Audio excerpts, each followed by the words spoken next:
You've used lines like it's low cost, it's high grade with good infrastructure, and there's a lot of it. Probably the highest grade potash project in the world. If the price remains low, if there's a lot of product in the market, it will continue to remain low.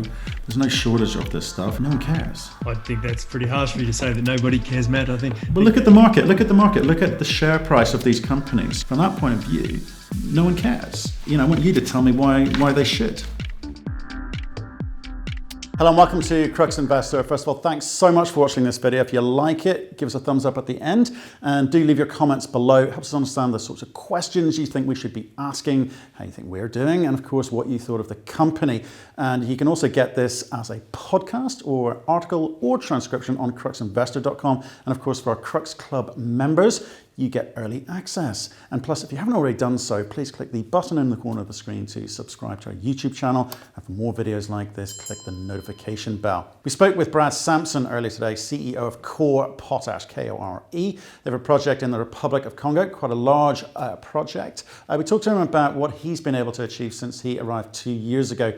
Brad's got quite a significant turnaround history to him, so that was very attractive to us. So he's come in, taken a look, changed things around here. Focus is going to be on the DX project and getting into early production on about 20% of that body. They've also got something else called Cola, which they'll look at a later date. So we talked through the business plan, where they're at today, what they know, what they're going to be able to do in a short time frame to get into production and get cash flowing and show a route to market. So we kind of whip through all of that. We talk about the macro for potash. It's not a commodity that most people understand, and quite frankly, or are interested in at the moment, but perhaps they should be. So take a look in the description below at some of the topics discussed. Anything interesting in particular, click on the number. That's a timestamp, and I'll jump you to that part of the interview. Otherwise, enjoy what Brad has to say. Brad, how are you doing, sir? Hi, Matt. I'm well, thank you. Thanks for having me. No, pleasure. So you're sitting in my old hometown where I was born, sunny Brisbane. How's life? Indeed, I am. Beautiful place. No, life is good here. We're facing the same challenges that the rest of the world's facing at the moment, though. So yeah, it's interesting times. Not a bad place, though. It's dirt. You were telling me just before we kind of came on air that the Qantas CEOs said potentially no international flights until July next year. It's a pretty interesting statement, isn't it? It's I think my view is potentially that's a smart move for an airline industry CEO. He's got lots of cash in his war chest, and set a fairly conservative expectation of what the future will be like, and outperform against it. I suspect that's the plan. Shrewd. Okay, Brad, let's hear your story. If you don't mind, can you give us a 1 minute overview of the story for people new to this, and then we'll pick it up from there. Yes, Matt. I'm the Chief Executive Officer of Kore Potash, and I joined the company just on 2 years ago. And Kore's developing very large potash deposits in a country called the Republic of the Congo. These projects and these deposits are significant in scale. They're significant in terms of the quality of the potash, and very importantly, the location lends itself to very, very low costs of potash delivered to the customers. And that's what's important is the value add to the customer, and we'll be able to sell them potash at cost to us lower than the rest of the world. Okay, why don't we just cover off what potash is and what the competition is in terms of, people think of it as a fertilizer, nutrients, etc., and it's all very wide and varied is the thinking. So why don't you kind of sort it out for us? Sure, I'm very happy to do that, Matt. Potash is kind of a term that covers almost all of the agri-nutrients that supply, or the fertilizers that supply potassium to crops. Three very important nutrients for all crops, and particularly for food crops: nitrogen, phosphorus, and potassium, so NPK. So we will produce the K, and almost all of the sources of K get lumped into this basket called potash. Very big market globally, some 65 million tons being traded globally. Of that basket of potassium sources called potash, one of them is MOP, and that is the dominant source of potassium for fertilizers. And that is what we will produce. MOP or muriate of potash. Chemical formula is potassium chloride, and it represents some 93-94% of the total potash market globally. And the reason is it has the most potassium per molecule. So it's potassium chloride, and there's nothing else in that molecule. The other sources of potassium are things like SOP or sulfate of potash, NOP, nitrate of potash. There is SOPM, so it's a sulfate of potash. Magnesia, it has a bit of magnesium in it. And then there's this other relatively new thing that Sirius project is planning to produce, or Woodsmith project, called it's a polyhalite, and that has very low levels of lots of nutrients, and one of those is also potassium. So very commonly that gets included into this potash basket as well. Okay, your MOP, well established in the market, 93% of the market. So no need to try and educate the market there. So that's good. But if I may, can we start with what you set out to do? I always, with news stories, I love to get in the minds of the management team and understand a little bit about them, perhaps, where they've come from, why they've started this project and what they've set out to build, and have they had to adapt, change, anything along the way. So can you kind of give us a little bit of history there? Absolutely. Look, when I was first invited to have a look at Kore and consider whether I had interest in joining Kore, I was immediately intrigued by the quality of the assets, the mineral resources the company has in the Congo. Then that's the first thing. This company has 6 billion tons of potash mineral resources in the ground in the Republic of Congo. It's JORC compliant mineral resources, large deposits. The earlier work that had been done suggested that we could produce potash at very, very low costs. Right? So what I was looking at was a tier 1 potash asset in the hands of a junior company. So joined the company at a time when we were actually quite well progressed, nearing the end of a definitive feasibility study on one of the projects in the basin, and there are multiple projects. Immediately commenced a review of all of the strategic options. Coming in as the new CEO, I wanted to understand, was this the best option, and were there other options, and how would they all fit together? And you need to understand, Matt, 6 billion tons is a lot of potash, right? And shareholders want to know what you're going to do with all of that 6 billion tons. So I wanted to form a view on that pretty quickly. Interestingly, out of that exercise came a brand new deposit, didn't exist before we went working through this strategic review, and called the DX deposit, and closer to the coast than all of the other deposits, higher grade, very, very interesting in global terms, probably the highest grade potash project in the world. So identified that new project at the same time that we were completing definitive feasibility study on the Kore project, so very large tier 1 asset designed as a conventional underground mine, and very quickly then did a scoping study on the DX project to try and understand how it might fit within this basin and this 6 billion tons of mineral resources. And it appeared to me very quickly that whilst we were well advanced with the Kore project, the DX project actually probably presented a much more rapid pathway to first production with potentially very, very, very lucrative margins.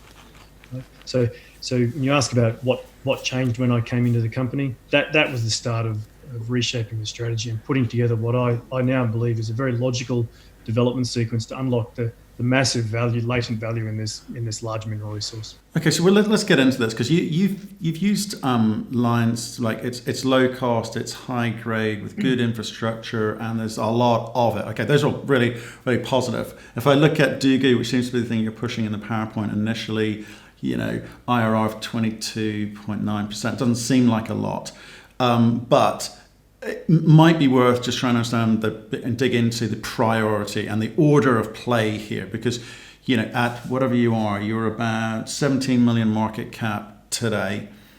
You've got, how much money have you got in the bank at the moment? Our last reported cash, 4.7 million. 4.7 million cash. Okay, so that's not too bad. So it's dollars. And Matt, that's dollars. I know you're just talking pounds, and I'm talking dollars. Okay, dollars. Okay, so it's still not too bad. But you are small. You're going to have to be frugal. You're going to have to be efficient with how you do things, the order of which you do things. This comes back to your business plan. Okay, so you understand the priorities. You understand you've got a DFS, you've got a PFS, you've got a lot of information. So talk me through how you're going to spend your money and create shareholder value and get to market and all of those other lovely things that you're going to need to try and do. So what's the next thing you're doing? The DX project is actually a very important, very, very important part of that. And that whole journey that we have to go on, and having knowledge of that whole journey is part of what drove me to kind of accelerate the development of the DX project, because it has a very short timeline to first production. And that's the key. That's a very important part of it, is get to cash generation as rapidly as possible. The DX project has the capability of generating over $95 million a year free cash for a very, very long time. So how do you do it? So that's a nice number. So what are you going to need to spend? How long is it going to take to allow you to start that process? Give me some numbers. There are some numbers I'm not going to give you today because I just don't have them yet, Matt. And but there are lots of things that we are going to do that I can talk to. And clearly, next steps are more feasibility work. We've just completed a pre-feasibility on the DX project. The really good thing out of that pre-feas is we know we've got a low technical risk project with very robust economics. We're really excited by the outcomes from that. We know that it's short construction period. We know that its capital cost is under $290 million, including contingency. So it's eminently financeable. So we will progress the feasibility work, and we haven't finalised the design for a definitive feasibility study. We haven't finalised the work planning yet. But what you should expect to see is pieces of work to cover seizing opportunities or pursuing opportunities that we've identified from the pre-feasibility study, and also doing further work to mitigate known risks and risks that all projects face. So opportunities, a good example of one of the opportunities that we'll pursue is in the pre-feasibility study, we already have an 18.5-year project life. That's based solely on ore reserves, and it only exploits 22% of the total mineral resources at the DX project.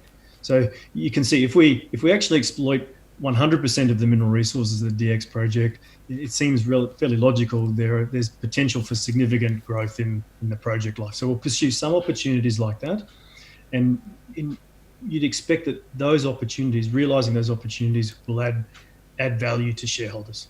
Okay. At the same time, we'll pursue some of the very obvious risks around the design of our process plan, more engineering work, more dissolution test work. That this is a low risk mining and processing method. It's well understood. It's potash industry standard, and we've completed a pre-feasibility study. We need to do more work to tighten up the design and firm up our cost estimates. And when I talk about risks, that's what I'm talking about. Just getting tighter estimates on how this project will actually perform. Okay, so your idea there is get into production early, get some cash flowing, show a route to market, show technical competence in a jurisdiction which you're telling me is easy to do. Well, actually, it's a funny one. A few people have said, been talking to me about this, you must introduce Kore. They've got a project in the DRC. There you go. Quite close, but not close enough. Some people get confused about the DRC and the Republic of the Congo, Matt. And I can understand, because for the most part, if you do an internet search on the Congo, 99.9% of your hits will relate to the DRC.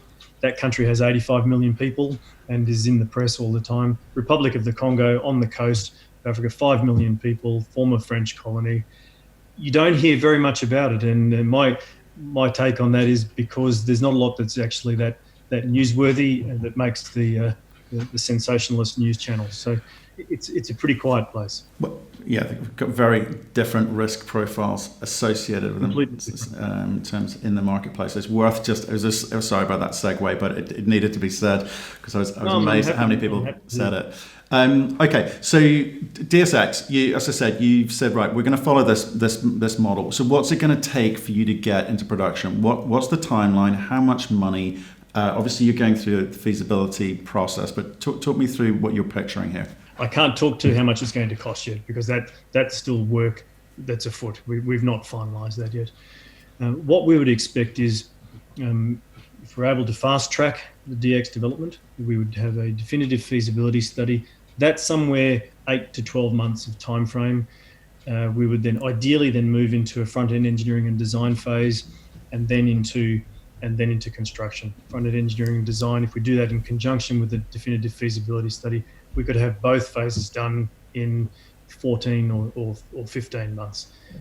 So part of the conversation now is how to best divide up these packages of work, and which ones to tackle up front, keeping in mind, Matt, that as we further de-risk this project, what we'd expect to see is our share price improve, appreciate, and investors start to reward us for demonstrating this project is bang on track to be delivered.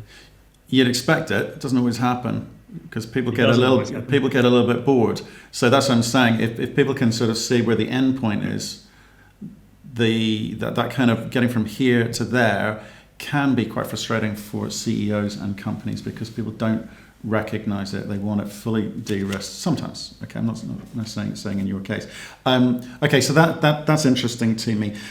So you can't give me a number on what that's going to cost you. You've got a certain amount of money in the bank at the moment. You're going to need to go back out to market to get this thing over the line, aren't you? As soon as, at some point, of course, Matt, we'll be. There's no secret. We're a junior developing a project. That is the normal model, right? Is you take some money, do some de-risking, add some value for shareholders, take some more money.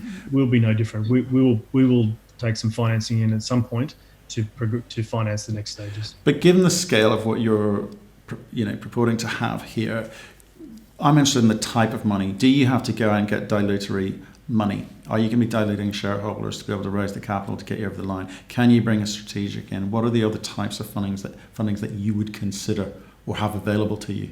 Right, it's come back to will we be dilutive? Ideally not, Matt. As we go on this journey, I'll come back to what I said that as we de-risk the project and as we spend shareholders' money wisely, we should see that translate into value, right? And so people who invest now should actually see capital growth on the back of that appreciation in the share price, right? In terms of how do we finance the next stages, yes, we're considering all of the options. So we are pursuing strategic investment, just as you referenced. We have conversations afoot with all of the groups you'd expect us to be talking to. So we know that there's significant interest in our project. We have a very supportive shareholder base now that have been with the company for some time. They also have large balance sheets, and they're supportive of all of the conversations that I'm having with our investors, or with potential investors, Matt. Okay. So fine. I want to understand the market a bit more. I know you've kind of broken it down technically for us, and you're in the MOP space, got it. But if I look at some of the big players, BHP with the Janssen project, you've got Anglo American having bought Sirius recently. Does the world need another potash company? Good question. It's interesting, isn't it, that you've seen multiple majors move into the potash space with massive projects, with big capital costs, billions and billions. Yeah, and here's Kore Potash with its hands-on, what I think is in fact a far more exciting asset, and we're this little minnow at this stage. And I guess what that highlights to me is that our understanding. The reasons that I'm excited about being in the potash space and my understanding of the potash market is well founded, because I'm seeing those majors going after the same or similar opportunities to what drove me to join Kore. Now, those projects are interesting, and if you've been looking at our latest presentation, and you'll see some comparative data there showing what our cost structure will look like in comparison to those projects. We will outperform them on operating cost. We'll outperform them on our cost delivered to port, and in some cases significantly outperform them. We'll be much cheaper. And then we have this advantage over all of those groups. We're right next door to the markets we're targeting. We are very, very close. We have almost no land transport costs to get to port. And then once we're on the ship, we have very, very short shipping distances to our African neighbours and then across the Atlantic Ocean into Brazil. And Brazil is a very large market for MOP. It's some 10 million tonnes out of global potash demand of some 64, 65 million tonnes. So we have very low capital costs to get into production. Our capital cost for DX, $286 million. The companies that you mentioned are $4 or $5 billion to get into production, and they are spending years trying to get the designs right and then build those projects.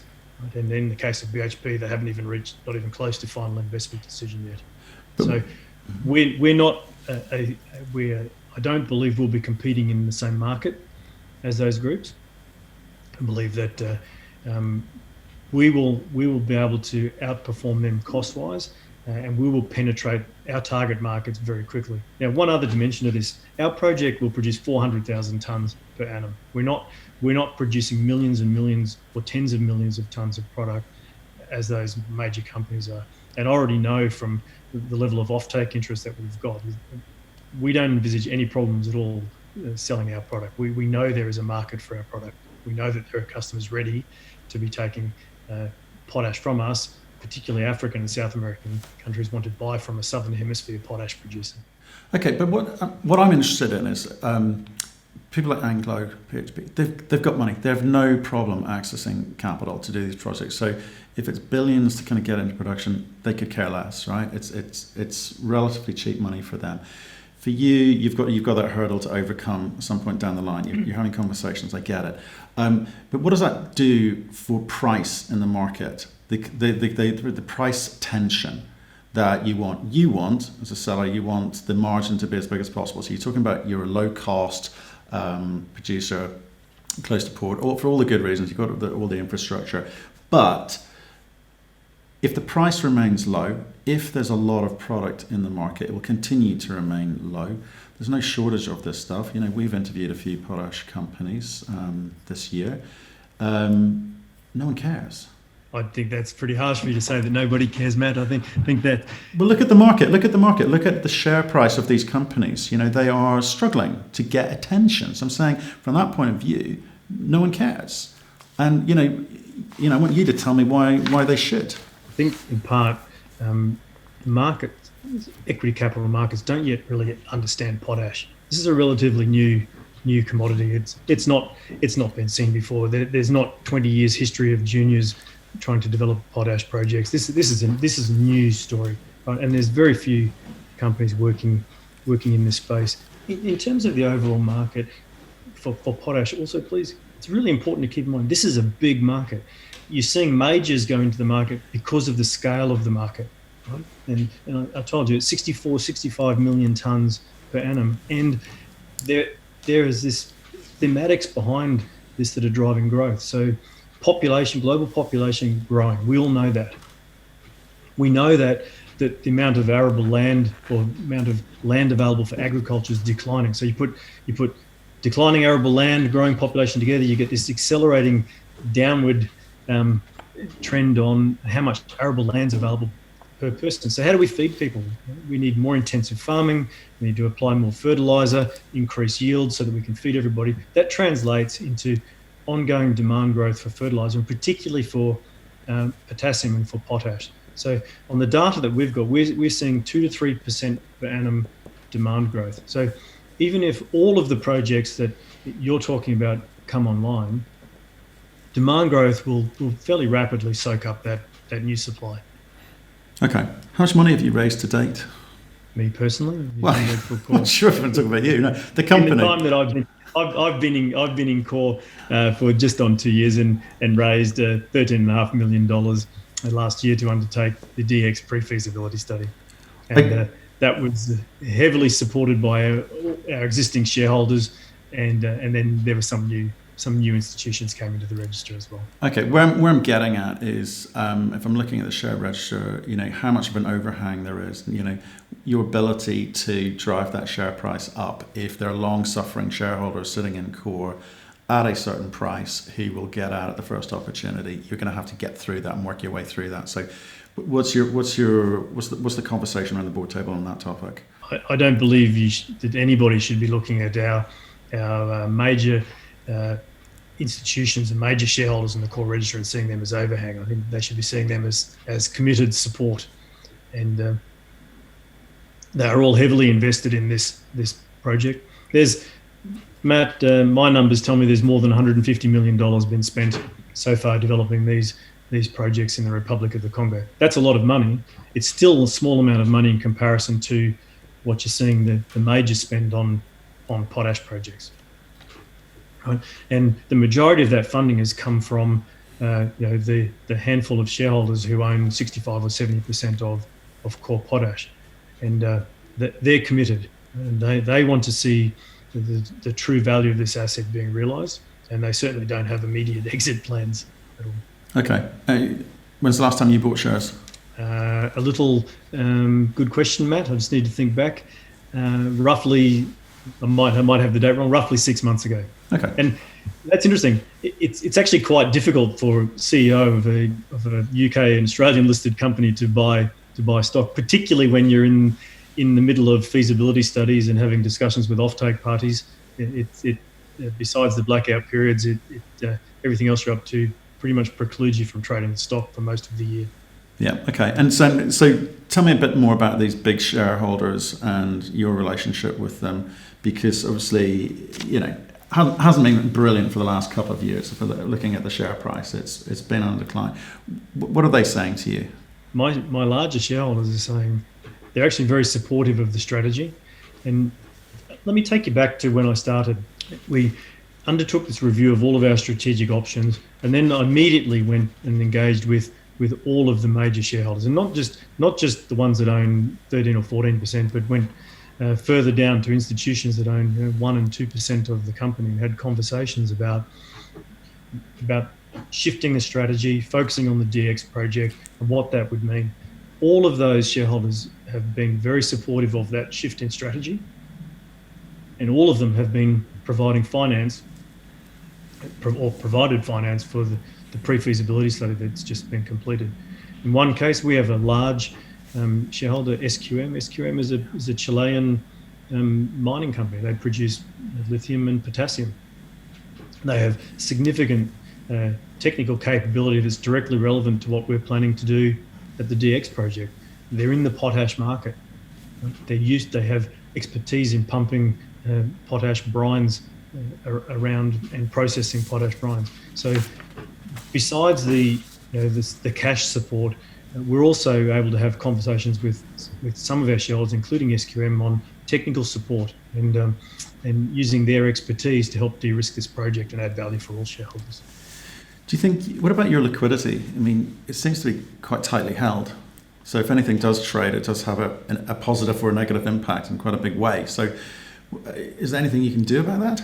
Yes, there is, Matt, and you're going to tell me that it's dilutive, and it's about shaping the register over time as we have new issues and encouraging new groups onto the register, new investors, and it's not going to be resolved overnight. That will take some time, and as we want some institutions who'll buy, we want some people who'll sell, and we just have to increase the amount of free float and work at it. And I've been through this before in other companies, and it won't be solved overnight. However, it will be resolved.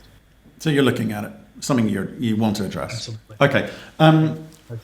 Let's talk about your peers, because I think I've spoken to a handful of them, and you're going to tell me you're undervalued, of course. So why don't you kind of lay out for us why you're the sort of top of the tree, why you're the pick that people should be looking for if they're going to invest in potash, the relatively unknown potash, which should be part of their portfolio? I think there are multiple factors here, Matt. I think we're actually at a very advanced stage. So in terms of our projects and our arrangements in the Republic of the Congo, we are far in advance of most companies would be considering we're doing a pre-feasibility study on the DX project. We actually have a mining convention in place with the Republic of the Congo government.